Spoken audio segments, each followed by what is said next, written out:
1 Samuel, capítulo de número 1, versos 17 e 18.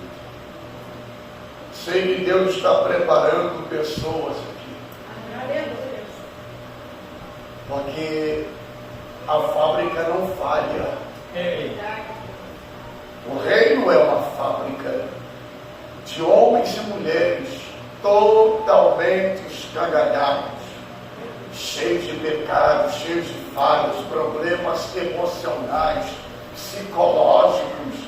Tem gente que está rindo, está sorrindo, mas a alma está machucada, está ferida. Ei, a palavra do Espírito é: a fábrica não falha. Deus está produzindo homens e mulheres no seu reino para vivenciar, aprender com os erros e experimentar o melhor da vida. Se não tiver experiência para contar para quem está passando, não tem discipulado. Amém? Aleluia. 1 Samuel, capítulo 1, verso 17 e 18.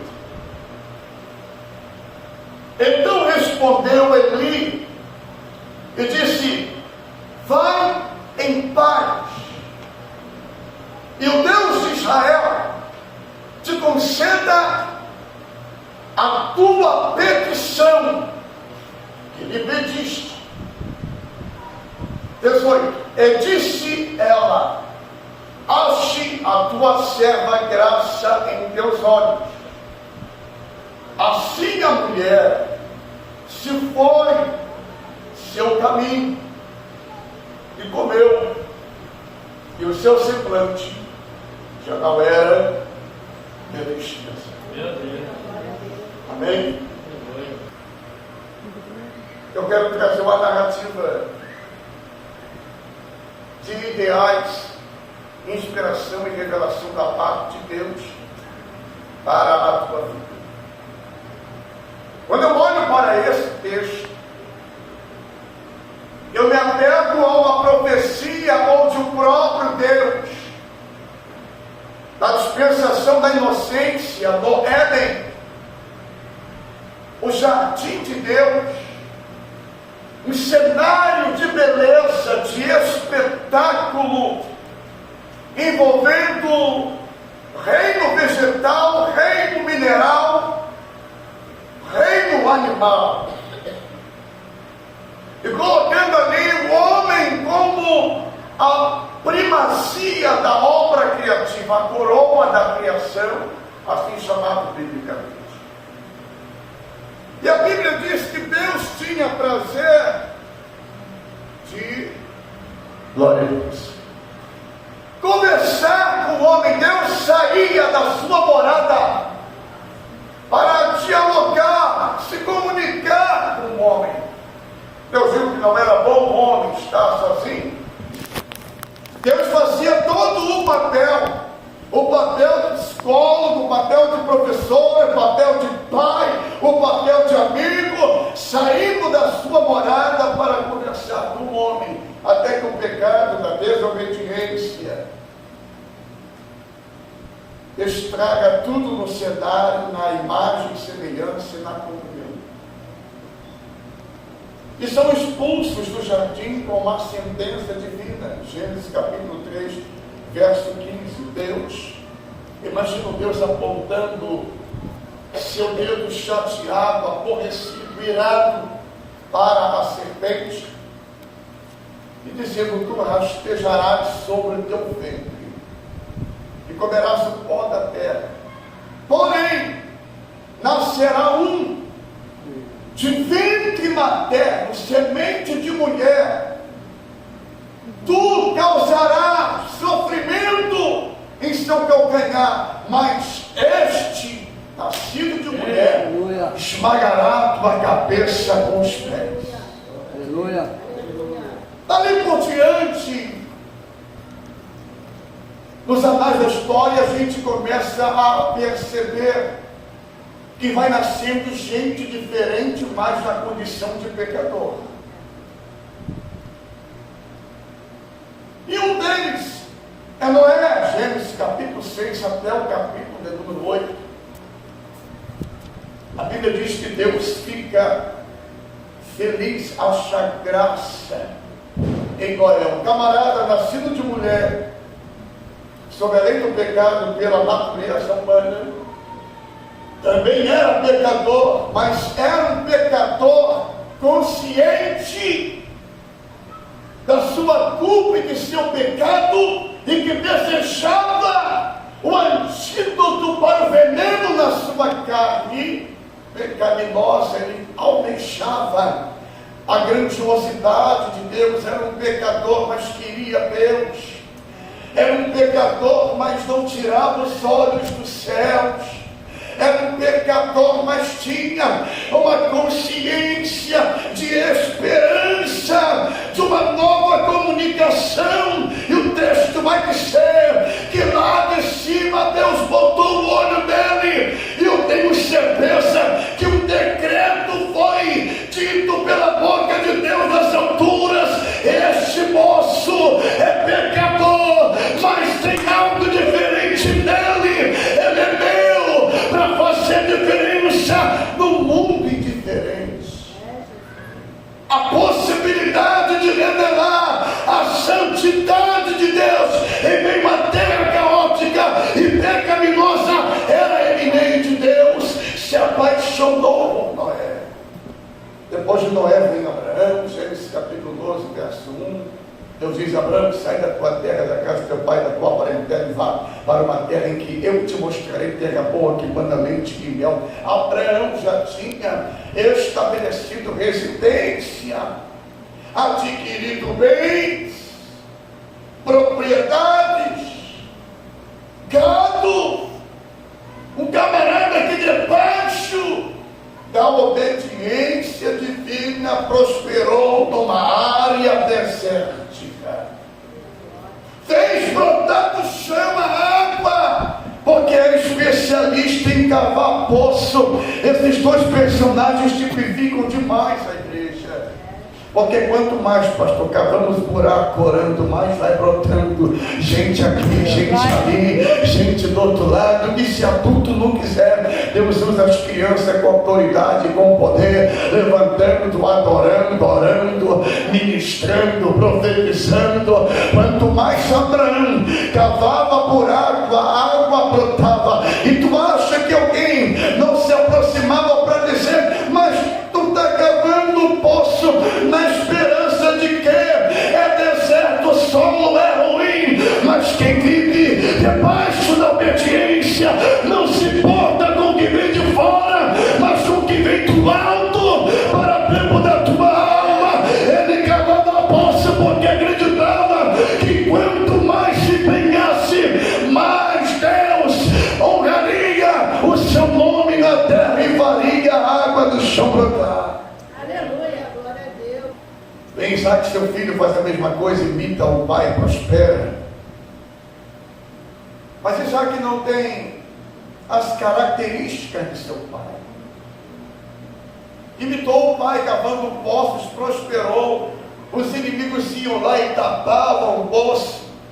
Cada poço cavado que dava água era uma briga. E agora, quando ele senta para conversar com o governante da região, numa tentativa de aliança e de paz, os servos continuam a cavar poço e vem. Quando é firmado o tratado de paz, vem o servo e diz: achamos um poço que tem água viva, um poço, cavamos, a água brotou com tanta força que está inundando o lugar. Precisamos canalizar essa água. Imitou o pai na atitude profissional, mas em nada na atitude espiritual. Mas a profecia perdurava nesse tempo. Aí começamos a lidar com o problema da esterilidade.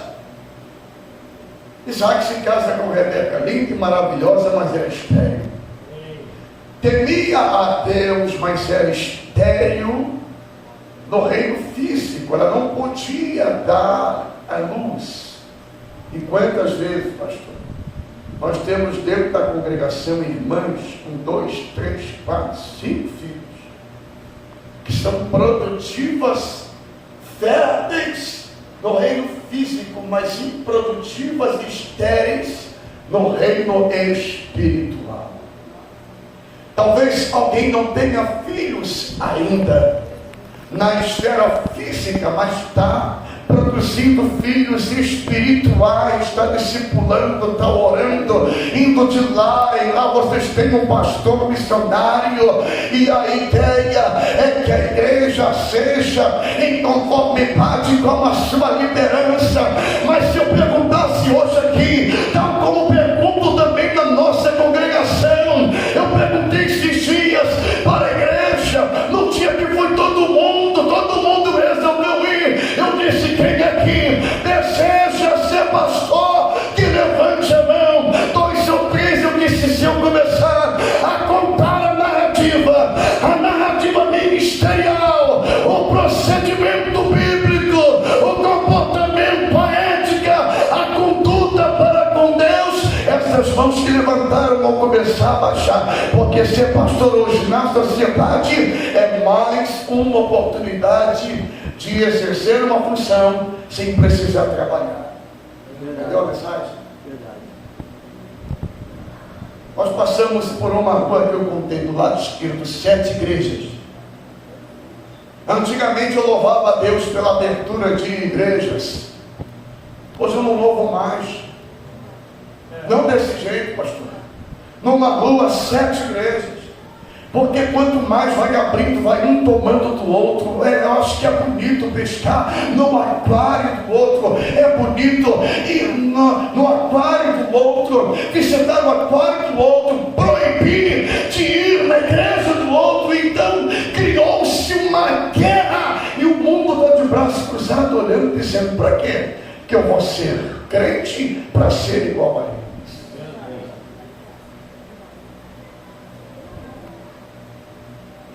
Mas a promessa perdurava. Havia uma atenção exclusiva e especial em relação às mulheres, quando se relacionavam para dar a luz. Rebeca era estéril, e debaixo de uma promessa nasce Esaú, Jacó.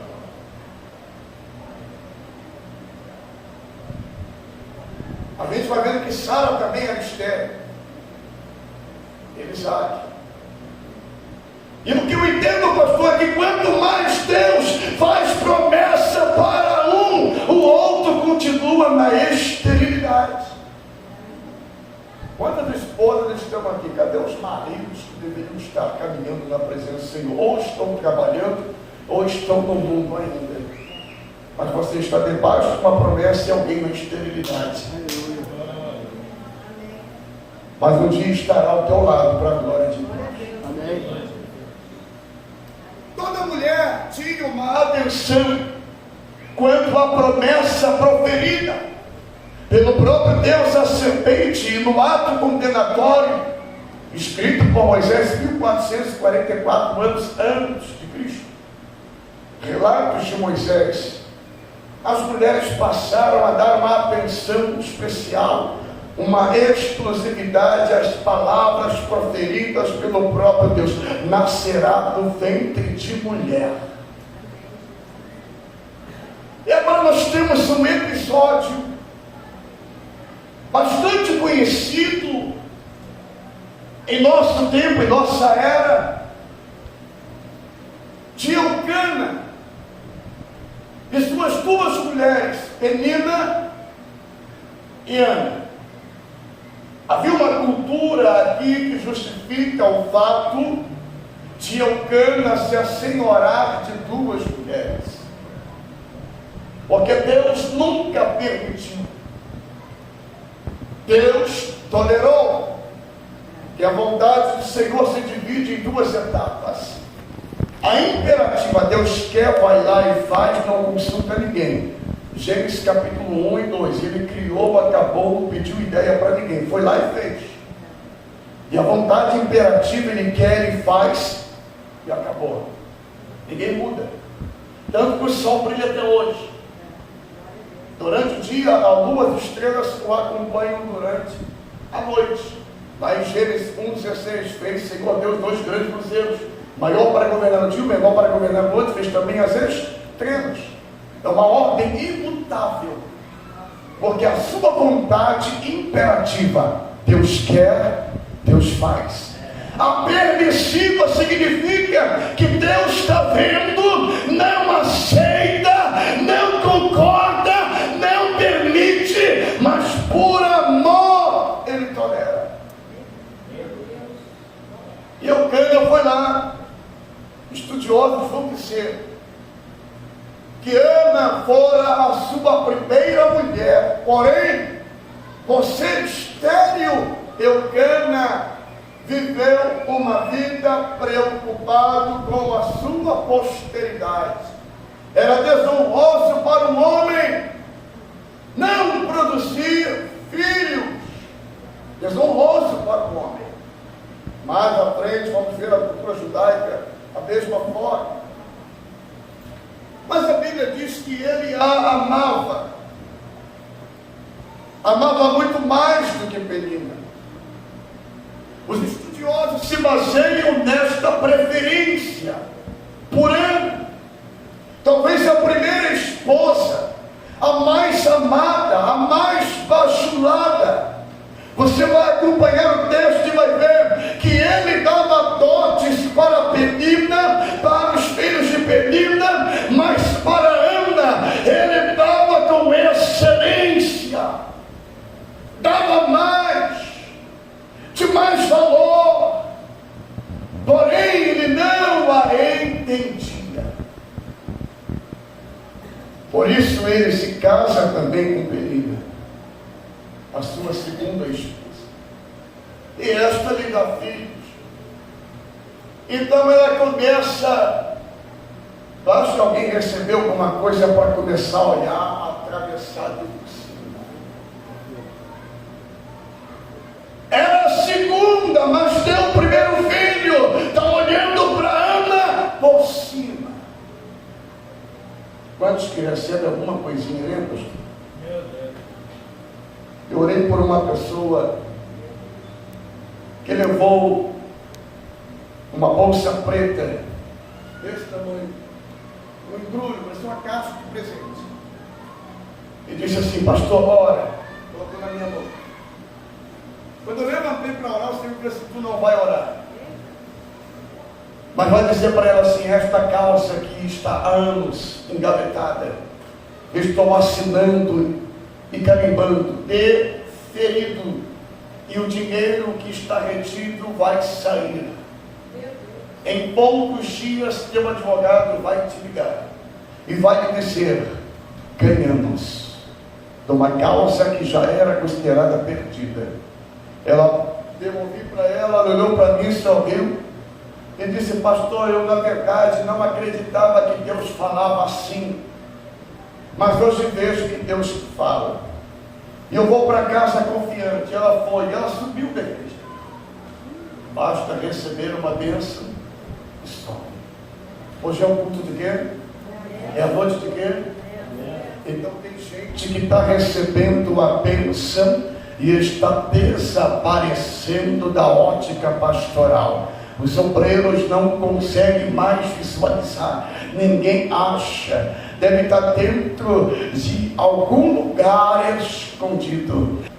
O que eu sei é que dentro desse texto, eu tenho uma mulher que é estéril, mas ela produz no coração do marido a expectativa de paz, alegria, felicidade. Ela não era feliz, mas contribuía para a felicidade de seu marido. E de ano em ano, o texto vai dizer que Eucana pegava a família toda, pegava a filharada toda, iam até Siló, porque ali tinha um sacerdote chamado Eli. E de ano em ano, ele: olha, tu vai levar de oferta, Penina, as crianças, cada um aqui, a oferta. Ana, A tua oferta é diferente. A tua oferta é de excelência. Ele era um marido que tentava agradar o coração da esposa com bens materiais. Pastor, eu dou de tudo para essa mulher. Eu fui conversar com um casal há algum tempo atrás, e o homem dizia assim: pastor, eu dou de tudo para essa mulher, e essa mulher é uma ingrata. Para onde ela olha no mercado, eu já sei, vou lá comprar para você. Eu quero isso, eu vou lá comprar para você. Eu quero essa roupa, eu compro para você. Eu quero esse carro, eu dou de presente para você. Eu servo essa mulher de bens, pastor. Mas ela chorando dizia: o que eu preciso não é de presente, eu preciso de carinho, de atenção, sentar e conversar a dois, olho no olho, como no início namorávamos e andávamos de mãos dadas. Hoje você me dá presente, mas anda na frente, eu fico para trás. Eu posso ouvir glória a Deus aí? Glória a Deus. Assim era a vida de Ana. Eucana achava que era o suficiente presenteá-la, e ele não tinha ideia do vazio que ela carregava em sua alma. De ano em ano, ano após ano,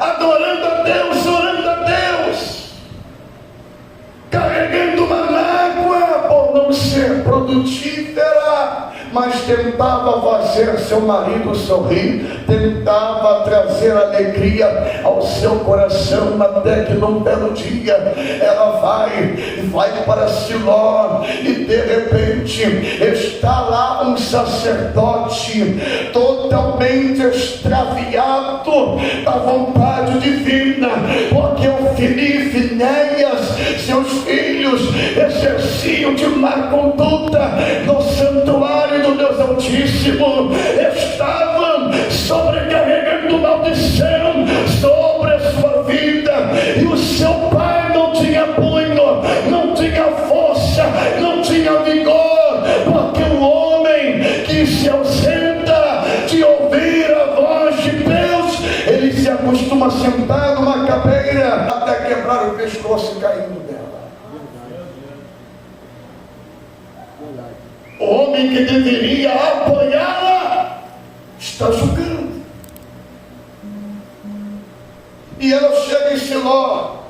A Bíblia diz que não sai uma palavra da sua boca, mas ela balbucia. Ela mexe os lábios e ele está olhando de longe, julgando a atitude dela como um estado de embriaguez.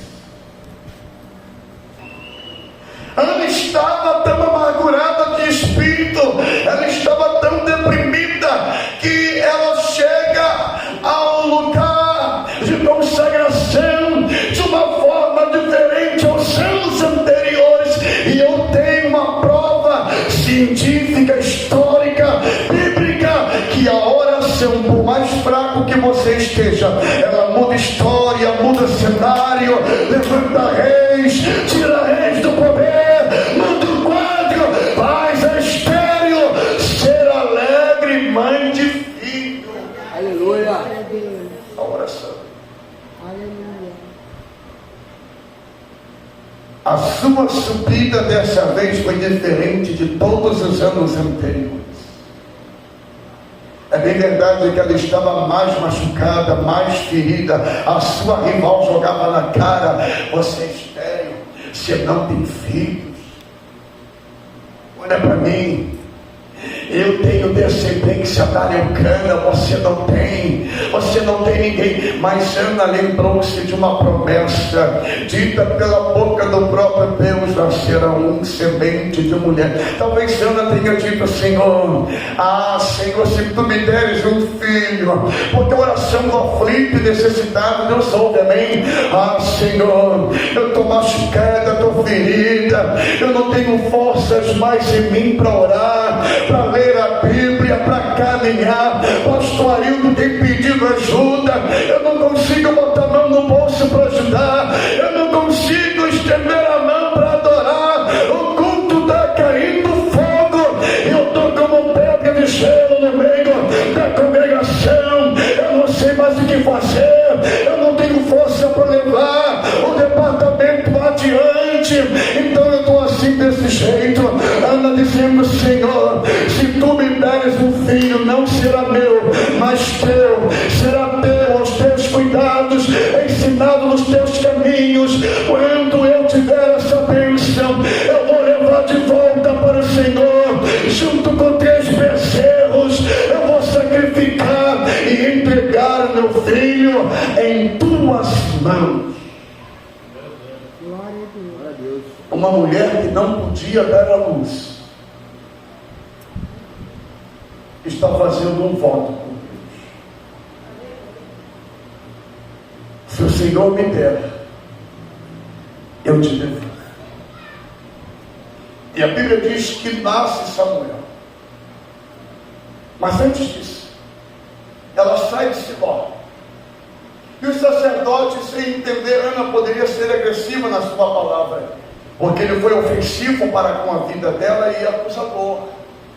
Ela poderia simplesmente dizer o seguinte: sacerdote, tu está errado, tu perdeu a visão, toma conta da tua vida, da tua casa, dos teus filhos. Não, o cara estava todo errado, mas ela respeitou não somente a pessoa dele, mas a posição que ele ocupava, porque todo errado, mas ainda representava Deus.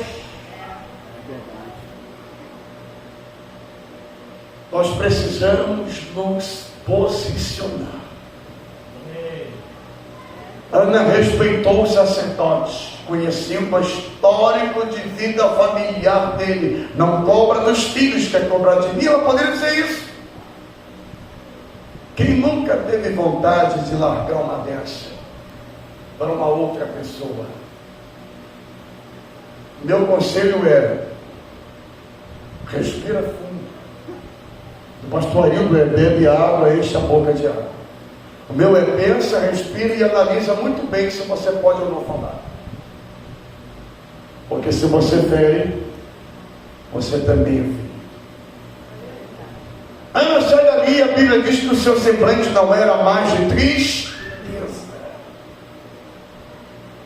Estamos vivendo uma onda, um tempo, uma era onde as mulheres, já estou encerrando, estão vivendo os problemas emocionais, cujo quadro emocional, psicológico tem levado a uma depressão. As mulheres estão tão cansadas de lutar, estão tão cansadas de desejar a libertação do seu lar, que elas estão desistindo, estão jogando a toalha, estão abrindo mão. O maior e mais alto índice de separação está ocorrendo dentro das comunidades cristãs. Ana recebe a bênção e ela amamenta a bênção, ela dá o alimento, ela dá o seu melhor para o seu filho, e ela cumpre com a sua palavra, seu único filho, filho do voto. A bênção adquirida na dor, no choro, na luta, na perseguição, na calúnia, na difamação, nos horrores que Penina provocava em sua alma. Ela estava se tornando uma mulher anoréxica.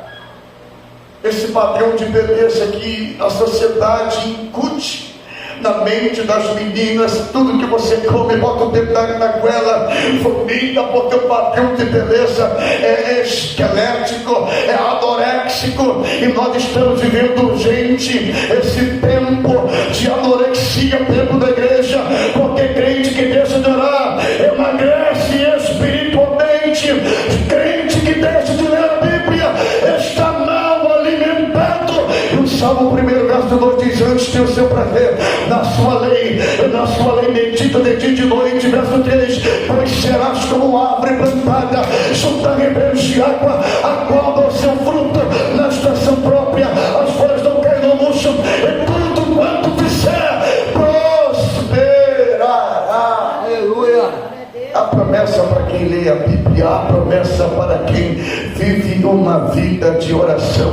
Paulo escreve à igreja de Tessalônica: orai sem cessar. Significa que a oração não deve ser um método de rotina na tua vida, mas uma expectativa de intimidade.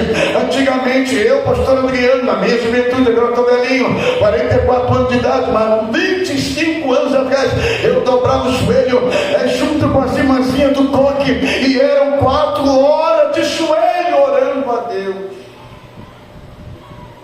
Na Serra do Tiguá, tudo acendia, a árvore acendia, os galhos acendiam, a folha acendia, tudo acendia, cumprindo o Êxodo 24:10. E viram o Deus de Israel, e o seu parecer no chão era como o céu na sua claridade estrelada. Aleluia, Deus. Aí a gente começa a ver que quanto mais lê, mais aprende, menos erra e tem mais assunto para tratar com Deus. Tem dia, pastor, que eu puxo uma cadeira e sento, puxo outra cadeira de frente para mim, e eu não consigo abrir a boca para falar nada, porque as lágrimas começam a rolar, e eu sinto a presença de Deus dentro do meu quarto, porque a intimidade que Paulo disse à igreja de Corinto: buscai com zelo os melhores dons, e eu vos mostrarei sobremodo um caminho de excelência. Paulo falava de intimidade. Diz para mim, irmão, o que é maior do que a intimidade com Deus na vida? Glória a Jesus, aleluia. E aqui eu encerro essa mensagem.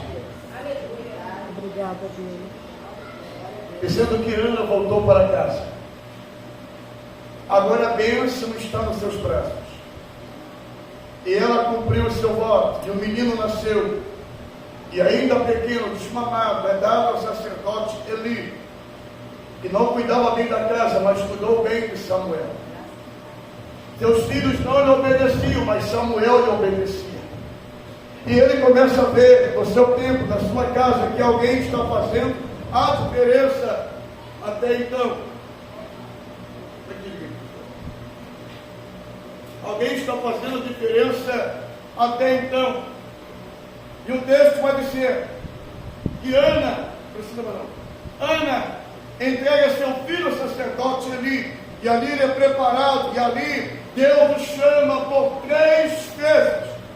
Deus está falando com alguém que nunca teve experiência ministerial, mas desde pequeno aprendeu a ter intimidade. O que essa geração precisa aprender é não valorização de título, mas o melhor desempenho da função. Tem mulher aqui que não é pastora, mas é uma excelente companheira ao seu marido, que é obreiro, que não é obreiro, ou que seja pastor. Tem gente que não tem título, mas desempenha um bom trabalho no reino. Aleluia, Deus. A tua bênção chega hoje.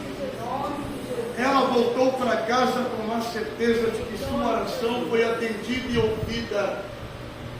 Que é bênção maior do que essa?